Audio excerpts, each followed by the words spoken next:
Okay, in this video I want to go over rhythm changes chord progressions. So let's get started. So rhythm changes is basically I think Charlie Parker made famous with, you know, so many songs he wrote, like Moose the Mooch and Anthropology, etc. But anyway, let's get into rhythm changes, because just like the blues, you should know rhythm well. So starts off, the most common key for the rhythm changes is B flat major. So it's B flat for 2 beats, G7 or G altered for 2 beats, then C minor, F for a measure each. And notice what we just did: 1, 6, 2, 5. Then 3, 6, 2, 5, 1 dominant instead of major, to the 4 dominant, back to 1, 6, 2, 5. Now let's go through it again, because it repeats the A section again. So it's 1, so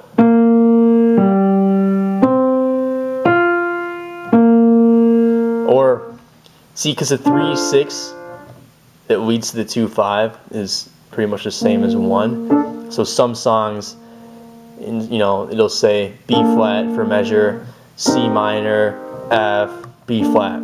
But a good way to play it is to play 1, 6, 2, 5, and then play the 3, 6, 2, 5, 1, back to 1, and then 2, and then, well, it actually just ends on 1, because then it goes to the bridge, and then it's the 3 dominant for 2 measures to G, 6, 2 for 5. I noticed, so they're all for 2 measures each, and if you notice what we just did, it's 3, 6, 2, 5, but they're all dominant. So 3, 6, 2, 5, and they're all for 2 measures each. And then it just repeats the A section again, the chord. So it's B flat, G, C, F, E, G, 2, 3, 4, 1, 2, 3, 4.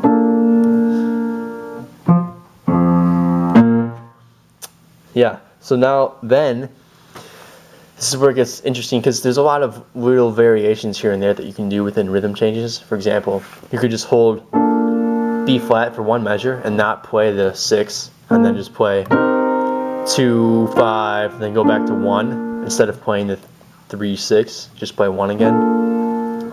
So it'd look like this: 3, 4, 3, 4, and then another 2, 5, 1 to the dominant, then 4 chord, 1, just to F7, back to the top. And that's a much simpler way of doing it. Instead of having to worry about the 3, 6, 2, 5, you can just play 1, 2, 5, 1, 2, 5, 1, 4, 1. So that's another way of playing it too. And then in the bridge, instead of just playing straight D7, you could do a 2, 5 to D7. So you could play A minor, D7, then play D minor, G7, because that's a 2 to the 5. And then instead of just jumping straight to C7, you could play 2, 5, and then 2, 5, 1. So yeah, so don't get too confused with that now. Just focus on learning that you just play the dominant for 2 measures. I just want to point out that if you see other chords, like, wait, why do they have this in here? It's just because it's making it a little more pretty when they add in a 2, 5. So that's it. Now I'll go into some more advanced chords. So if we're playing rootless, this is probably how I would do it if I just had one hand. So it'd be like, B flat major, G flat 9, because I don't want to just play G7. So G flat 9, C minor rootless, F7, then the 2-5, or the 3-6, 3-6, 2-5, dominant, the 4-chord dominant, E flat dominant, back to 1, top,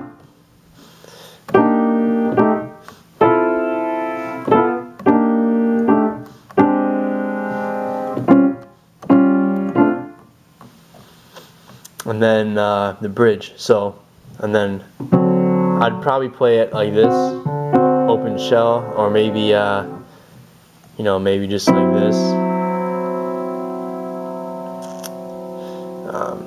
and then so you could play. I'd probably play this. So A.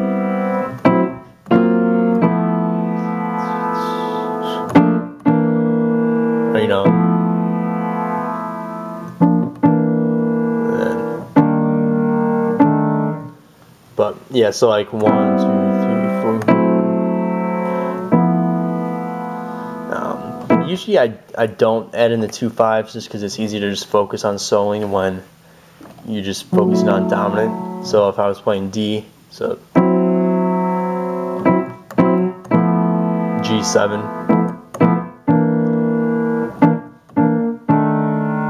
F7, and then go back to the top. So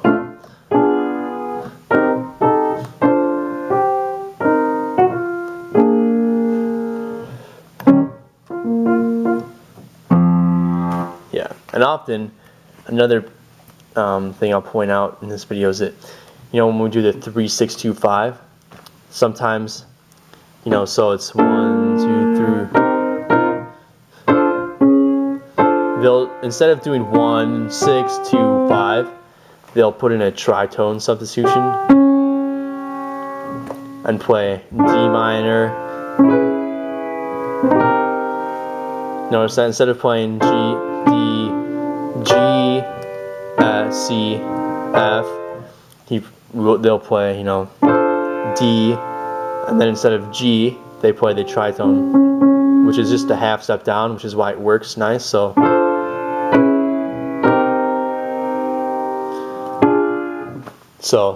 it would look like this.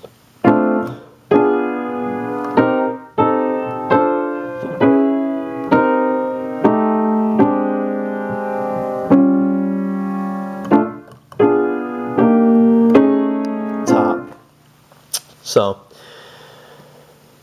that's some rhythm changes, chord progressions. I'd recommend the Charlie Parker Omni book because it has all his songs and it has everything explained really well. So alrighty, I'll see you in the next video.